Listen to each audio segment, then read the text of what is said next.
Hello, नमस्कार, आदाब, सत श्री अकाल। मैं अमित पांडे स्वागत करता हूं विद्या क्लासेस में। विद्या क्लासेस लेके आया है यूपीपी यूपीएसआई की न्यू बैच। इस बैच में आपके लिए यहाँ पर सबसे एक्सपीरियंस टीचर्स आप लोगों को पढ़ाएंगे।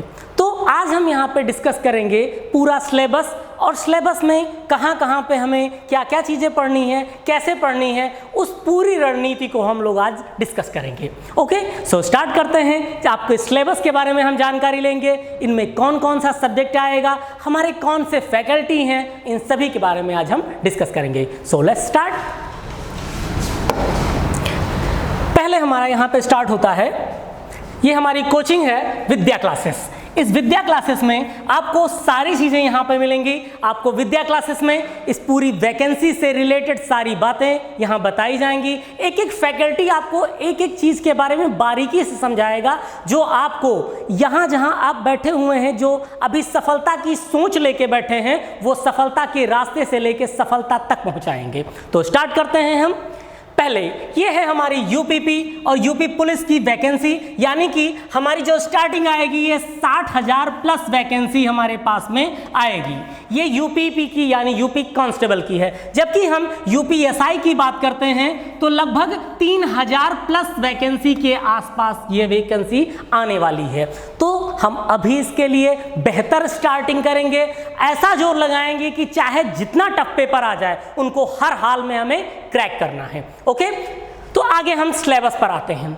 सिलेबस में सबसे पहले सामान्य अध्ययन या सामान्य ज्ञान के बारे में आता है। ठीक है, सामान्य ज्ञान के बारे में हम यहाँ डिस्कस करते हैं। पहला पॉइंट हमारे पास आता है भारत और उसके निकटवर्ती देश। आपको याद होगा, जब भी भारत के निकटवर्ती देशों के बारे में हम कहते हैं तो इसमें आ जाता है कि भारत के आसपास कौन से देश हैं। ठीक है, उनके बीच में डिवाइडर क्या रेखाएं बनाई गई हैं, उस रेखा का नाम देने वाला कौन है और इसकी क्षेत्रफल कौन से हैं, इसके बारे में ये बताया जाता है। अगला आता है पॉइंट हमारा वैज्ञानिक प्रगति और विकास। वैज्ञानिक प्रगति और विकास यानी साइंस टेक के बारे में बताया जाता है। ये हमारा करंट का पोर्शन भी होता है और प्रीवियस में किसने क्या इन्वेंट किया है, इसके बारे में भी यहाँ पे आपको जानकारी मिलेगी। अगला हमारा पॉइंट रहेगा राष्ट्रीय अंतर्राष्ट्रीय पुरस्कार। अब इसमें पुरस्कारों के बारे में, यानी भारत में कौन कौन से पुरस्कार दिए जाते हैं, भारत के बाहर कौन कौन से पुरस्कार दिए जाते हैं और कब से उसकी स्टार्टिंग हुई, यानी भारत रत्न हो गया। ठीक है, और इसी के साथ साथ जितनी भी पुरस्कार दिए जाते हैं उन सभी के बारे में यहाँ डिटेल से स्टडी कराई जाएगी। ओके, अगला हमारे पास में पॉइंट आता है भारतीय भाषाएं। भारत की कौन कौन सी भाषाएं किस आर्टिकल में आती हैं, कब इनको लिया गया है, इसके लिए क्या क्या बदलाव, कब कब इनमें संशोधन करके कौन कौन सी भाषाओं को जोड़ा गया है, इस सभी को आपको भारतीय भाषाओं के टॉपिक्स में आपको बताया जाएगा। ओके, अगला पॉइंट हम देखते हैं। अगला पॉइंट हमारे पास आता है किताबें और लेखक, यानी बुक्स एंड इट्स ऑथर। ठीक है, बुक्स और ऑथर के बारे में आपको यहाँ पे पूरी जानकारी मिलेगी, यानी किस बुक को किसने लिखा है, इसमें कौन सी चीज़ें बताई गई हैं, उन सब के बारे में आपको बुक्स एंड ऑथर्स में बताया जाएगा। यानी करंट में कौन सी बुक्स आई हुई हैं, प्रीवियस में कौन सी, यानी इंपॉर्टेंट बुक्स के बारे में आपको बताया जाएगा। ठीक है, ये सेम है किताबें और लेखक। नेक्स्ट है स्क्रिप्ट, लिखी हुई कहानियाँ। जो कहानियों को लिखी गई है या किसी महान व्यक्तित्व पर किसी बात को बताया गया है, यानी स्क्रिप्ट किया गया है, उनके बारे में हम बताया। जैसे कि आपको महेंद्र सिंह धोनी के ऊपर पूरी कहानी लिखी गई, अटल बिहारी वाजपेयी, या इस तरह की बहुत सारे महान व्यक्तित्व हैं जिनके ऊपर पूरी कहानियाँ लिखी गई हैं और उनके जो विशेष पॉइंट्स हैं वो हम यहाँ पे डिस्कस करेंगे। ओके, नेक्स्ट पॉइंट पर आ जाएं, कैपिटल यानी राजधानियां। याद करिए, राजधानियों में हमारे पास में दो पॉइंट्स यहाँ पर आ जाएंगे। सबसे पहले आ जाएगा राज्य, ठीक, उसके बाद में होंगे हमारे देश, यानी कि भारत के जितने राज्य हैं, ठीक, उनकी राजधानियां। ठीक है, उनकी राजधानियों के बारे में आएगा। इसी तरह से जितने देश हैं, यानी भारत के पड़ोसी देश, इसी के साथ साथ जो बाकी देश हैं जो इम्पॉर्टेंट हैं, उन सभी देशों की राजधानियों के बारे में बताया जाएगा। ठीक है, ये राजधानियां आपसे डायरेक्टली डिक्टो वन लाइनर क्वेश्चंस में आपसे डायरेक्ट हिट करते हैं। आप एक बार उनको अच्छे से पढ़ लो तो आपको डायरेक्टली क्वेश्चंस के जवाब मिल जाएंगे। ओके, नेक्स्ट पॉइंट हम देखते हैं मुद्रा। जितने देशों के बारे में हम यहाँ पे बात करेंगे, जितनी कैपिटल्स बताएंगे, उन कैपिटल्स के साथ साथ में वहाँ कौन सी करेंसी चलती है उसके बारे में भी हम यहाँ पे कंप्लीट डिस्कशन करेंगे। ठीक है, इसी के साथ याद रखिए, अगर हम किसी देश के बारे में बात करते हैं, उसकी कैपिटल के बारे में बात करते हैं, उसकी मुद्राओं की बात करते हैं, तो याद रखिए हम उसके लैंग्वेज के बारे में भी वहीं डिस्कस करते हैं, क्योंकि जब एग्जाम हमसे पूछता है तो कभी कभार उनके लैंग्वेजेस के बारे में भी डिस्कस कर लेता है, तो हम यहाँ पे उसके बारे में भी हम पूरी जानकारी देंगे। ओके, नेक्स्ट हम यहाँ पे देखते हैं sports, athletics and it's essential. ठीक है, यानी कि हम ये खेल, एथलेटिक्स जैसी आवश्यक ज्ञान, यानी कि गेम में कौन सी चल रहा है, कौन सी एथलेटिक्स चल रही है, उसमें किसने स्वर्ण पदक जीता है, किस नंबर पे आए, कौन सा ब्रॉन्ज मेडल जीता है, इन सब के बारे में हमको इस पॉइंट पर जानकारी मिलेगी। ओके, नेक्स्ट हमारे पास आता है करंट अफेयर। देखिए, करंट अफेयर हमारा बहुत ही इंपॉर्टेंट पॉइंट होता है। इसके लिए आपको पर डे न्यूज़पेपर्स या करंट अफेयर के बारे में आपको per day point two point जानकारी मिलेगी, जिससे आप अपडेट रह सकें। आप इनसे अपडेट रहेंगे तो याद रखिए आपको तुरंत करंट अफेयर की जो अचानक से पूरा रटना पड़ता है वो नहीं होगा। इसके लिए आपको पर डे अपडेट दिया जाएगा। अगला पॉइंट हमारे पास आता है महत्वपूर्ण तिथियां। अब महत्वपूर्ण तिथियों में आपको पता होगा कि हम लोग हमेशा करते हैं विश्व वानिकी दिवस कब हो गया, पृथ्वी दिवस कब पड़ता है, ठीक है, महात्मा गांधी का दिवस कब आता है। इस तरह से बहुत सारी डेट्स हैं जिनके बारे में हम यहाँ पे तिथियों को जानकारी लेंगे और उसके बारे में आपको पूरी जानकारी दी जाएगी। नेक्स्ट पॉइंट हमारे पास आते हैं मानवाधिकार, यानी कि ह्यूमन राइट्स। ह्यूमन राइट्स के बारे में आपको बताया जाएगा किस आर्टिकल में आता है, कैसे इसमें हम बचाव कर सकते हैं, किस तरह से हम जानकारियों को लें, ताकि अगर हम हमारे ऊपर या किसी व्यक्ति को हमारे सामने देखने पर ऐसा पता चलता है कि उसके ऊपर मानवाधिकार का हनन हो रहा है तो हम पता कर सकते हैं। वो सारी जानकारी आपको यहाँ दी जाएगी। नेक्स्ट पॉइंट पे हम देखते हैं, नेक्स्ट है प्राकृतिक संसाधन। प्राकृतिक संसाधन में आपको बताया जाएगा प्रकृति से जो कुछ भी हमें मिलता है वो सभी हमारे लिए यहाँ पर इंपॉर्टेंट होता है, जो आपको यहाँ पे बताया जाएगा। नेक्स्ट है संगठन। संगठन जितने भी बनाए गए हैं देश में, विदेश में या हमारे देश में, जैसे इसरो हो गया, नैम हो गया, इस तरह से संगठन जो बने हैं उनके फुल फॉर्म्स कब बनाई गई है इसके बारे में यहाँ जानकारी दी जाएगी। नेक्स्ट है हमारे पास पर्यावरण और शहरीकरण। इसमें आपको बताया जाएगा कि जितनी ज़्यादा शहरीकरण यानी सिटीज बनती चली जा रही हैं उससे हमारे एनवायरनमेंट पर क्या इफेक्ट पड़ता है, वो भी चीजें आपको यहां पर डिस्कस होगा। नेक्स्ट पॉइंट है हमारा भारतीय अर्थव्यवस्था और संस्कृति। भारतीय अर्थव्यवस्था यानी हमारी इंडियन इकोनॉमी कैसी है और संस्कृति कैसी है, उन सभी के बारे में आपको डीप डिस्कशन क्लास में मिलेगा। नेक्स्ट देखते हैं भारतीय संविधान यानी इंडियन पॉलिटी। इंडियन पॉलिटी का हमारे पास एक पूरा का पूरा सिलेबस होता है जिसके बारे में भी आपको यहाँ पे पूरी डीप स्टडी मिलेगी। नेक्स्ट हमारे पास पॉइंट आता है भारत और विश्व के भूगोल, यानी कि यहाँ पे इंडियन ज्योग्राफी और वर्ल्ड ज्योग्राफी है और इसके बारे में इसकी पूरा सिलेबस आपको पूरी तरीके से डिस्कस कराया जाएगा, एक एक पॉइंट बारीकी से आपको बताया जाएगा। नेक्स्ट पॉइंट हमारे है प्राकृतिक संसाधन। प्राकृतिक संसाधन आपको जो बता दिया गया कि प्रकृति से जो चीजें हमें मिलती हैं उनकी सहायता से हम जो प्रोसेस करते हैं, वर्क करते हैं, उन सभी चीजों को हम प्राकृतिक संसाधन कहते हैं जो प्रकृति से हमें डायरेक्ट मिलता है। नेक्स्ट है भारतीय कृषि। भारतीय कृषि यानी एग्रीकल्चर के बारे में बताया गया है। एग्रीकल्चर में आपको यहाँ की मिट्टी बताई जाएगी, मिट्टी में कौन कौन सी चीजें उपजती हैं उन सब के बारे में यहाँ बताया जाएगा। नेक्स्ट पॉइंट हम देखते हैं, यहाँ पर हिंदी है। अब हमारा जीएस का पोर्शन वहीं से खत्म हो जाता है। हिंदी के पोर्शन में हम डिस्कस करते हैं तो एक गद्यांश आप में आएगा, जिस गद्यांश को आपको पढ़ना है और पढ़ने के बाद जो क्वेश्चंस दिए जाएंगे उसका आंसर मिलेगा। नेक्स्ट है पैसेज और पैसेज का शीर्षक, जो गद्यांश है उसको पढ़ने के बाद उसका शीर्षक बताना होगा। पत्र लेखन, हम पत्र को फॉर्मल, इनफॉर्मल या फिर किसी तरह से दोस्त से कैसे लिखा जाएगा, दोस्त को लिखा जाने वाला पत्र कैसा होता है, ऑफिस में लिखा जाने वाला पत्र कैसा होता है, ये होगा।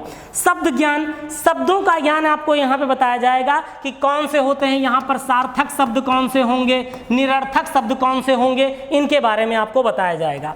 शब्दों का प्रयोग, अगर कोई शब्द है तो उसका प्रयोग हम वाक्य में कैसे करते हैं, इसके बारे में भी आपको यहाँ पे जानकारी मिलेगी। नेक्स्ट पॉइंट है हमारा विलोम शब्द, शब्द और उसका अपोजिट यानी विलोम शब्द, इसके बारे में यहाँ पे आपको पूरी जानकारी मिलेगी। एक एक वर्ड शब्द मिलेंगे, उसके विलोम पूरी लिस्ट आपको सामने डिस्कस कर दी जाएगा ताकि एक भी पॉइंट आपसे ना छूटे।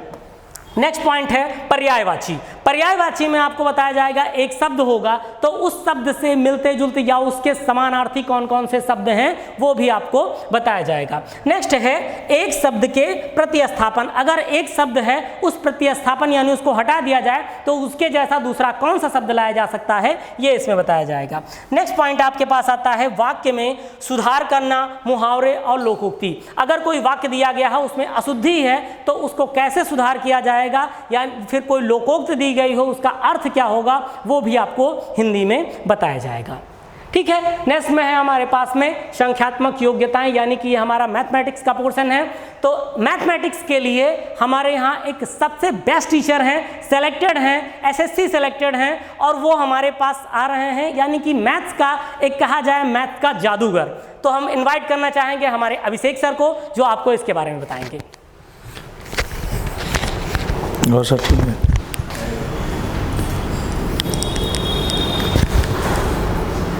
हेलो फ्रेंड्स, और बताइए क्या हाल चाल है।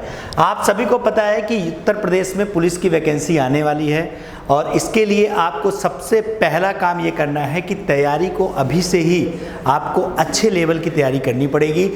चूँकि आप यूपीएसआई उत्तर प्रदेश पुलिस दोनों की वैकेंसी इसी में ही इंक्लूड होगी, इस वजह से आपकी तैयारी यूपीपी से ज़्यादा यूपीएसआई की तरफ अगर रहेगी तो यूपीपी भी आप उसमें आसानी से ग्रैब कर पाएंगे। तो आप अगर हम बात करें उत्तर प्रदेश पुलिस की, तो उत्तर प्रदेश में जो पुलिस में सिलेबस हैं उसमें आपका सबसे पहला आपका है नंबर सिस्टम, संख्या प्रणाली। इससे आप जान जाइए कि ये एक ऐसा जो है चैप्टर है जहाँ पे न केवल उत्तर प्रदेश पुलिस या यूपीएसआई, इससे जितने भी हमारे इंडिया में पेपर होते हैं भारत देश में, इससे कम से कम 3 से 4 क्वेश्चन हर एक शिफ्ट में पूछा जाता है।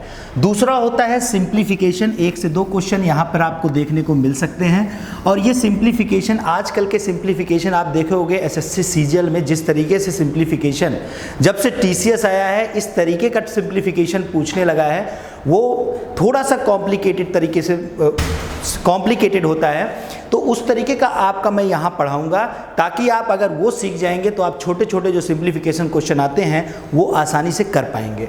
नंबर तीसरा अगर हम बात करें डेसिमल और फ्रैक्शन, डेसिमल और फ्रैक्शन की बात करते हैं, दशमलव अंश, ये भी एक इम्पॉर्टेंट चैप्टर होता है, ज़्यादा टफ नहीं होता है, सिंपल सा छोटा छोटा क्वेश्चन बन जाते हैं इसमें कभी कभार। दूसरा उसके बाद आपका चौथे नंबर पे आता है एचसीएफ एलसीएम, 1 से 2 क्वेश्चन यहाँ पर भी आपको देखने के मिल जाएंगे।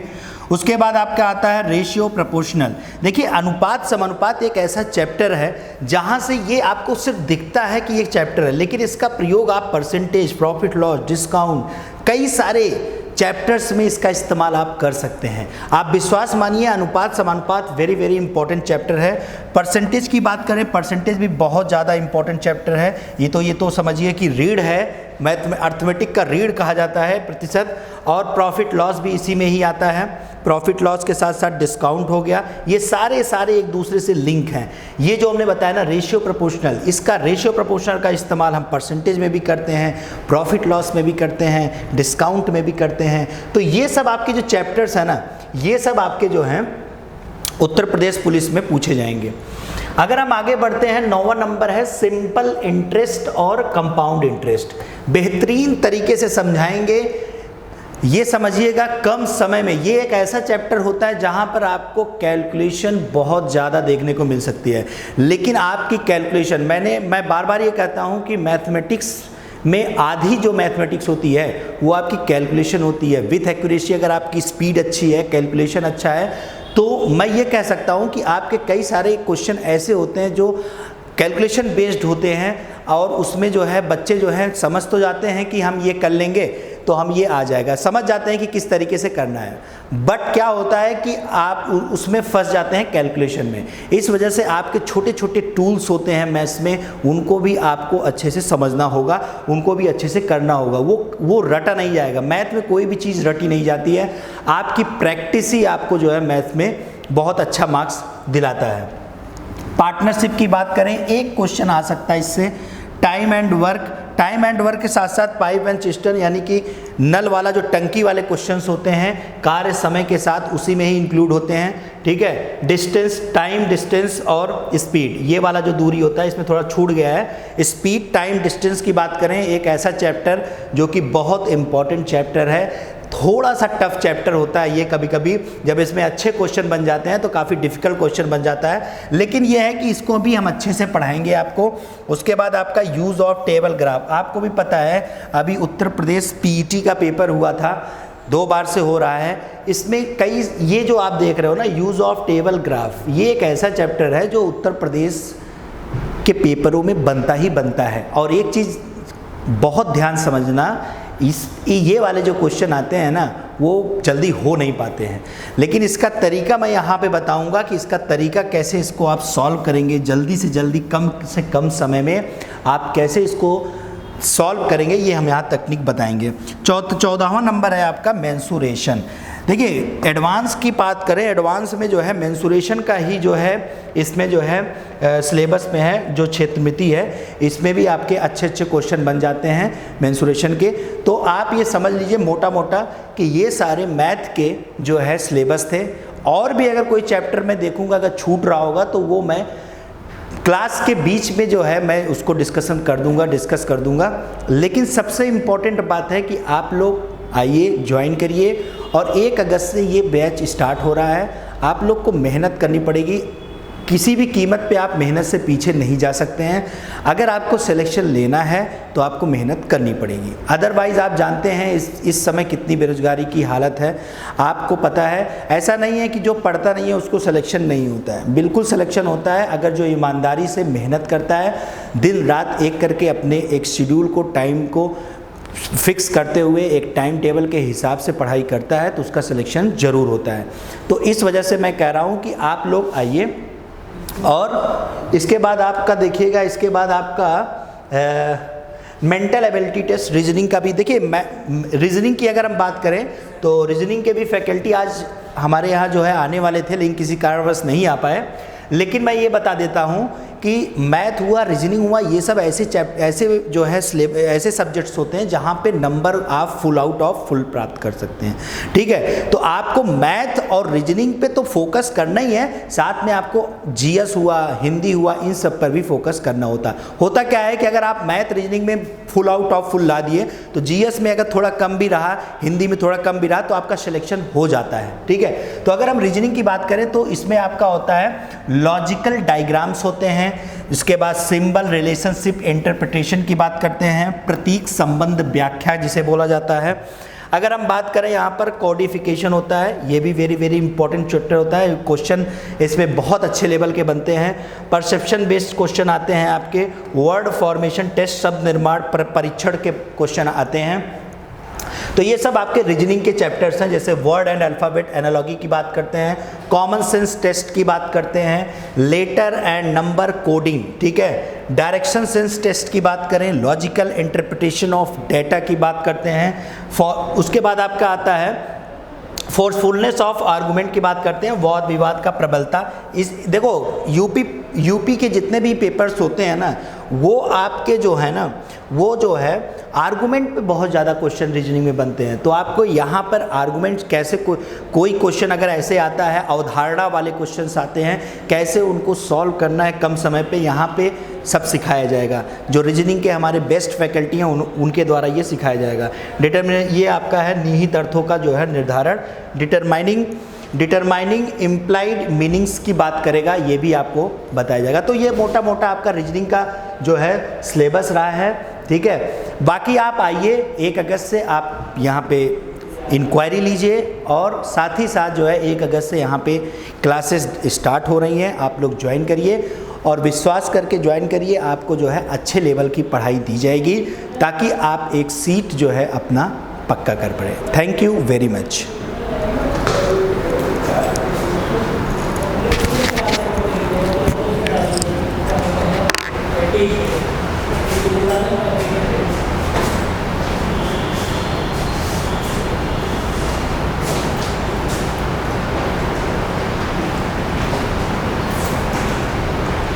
सो फ्रेंड्स, 1 अगस्त से ये हमारे यहाँ क्लासेस अब स्टार्ट हो रही हैं। उम्मीद करता है कि जितने भी डेमो क्लासेस के लिए आने वाले हैं आप सभी का यहाँ पे स्वागत है, और जितने भी यहाँ पे वैकेंसीज़ के लिए जो भी इंक्वायरीज़ के लिए आना चाहते हैं उन सभी स्टूडेंट्स का यहाँ पे स्वागत है। तो हमारे यहाँ पे जो स्टार्ट होगा वो 1 अगस्त से स्टार्ट होगा, ठीक है। 1 अगस्त से यहाँ पे स्टार्ट हो जाएगा, तो 1 अगस्त को आप सभी का वेलकम है। आप यहाँ आएंगे तो आपको ये ज़रूर जानकारी मिलेगी कौन से टीचर्स हैं, कैसे पढ़ा रहे हैं, क्योंकि मैंने यहाँ से आपको बहुत कुछ बता दिया, पर इसमें क्या सार्थकता है वो आप आके यहाँ पे तब पता करेंगे। ओके, सो इसी बात के साथ हम वाणी को विराम देते हैं। तो मिलते हैं क्लास में, और नेक्स्ट क्लासेस जल्दी ही आपको मिलेंगी। ओके, तब तक के लिए थैंक यू सो मच।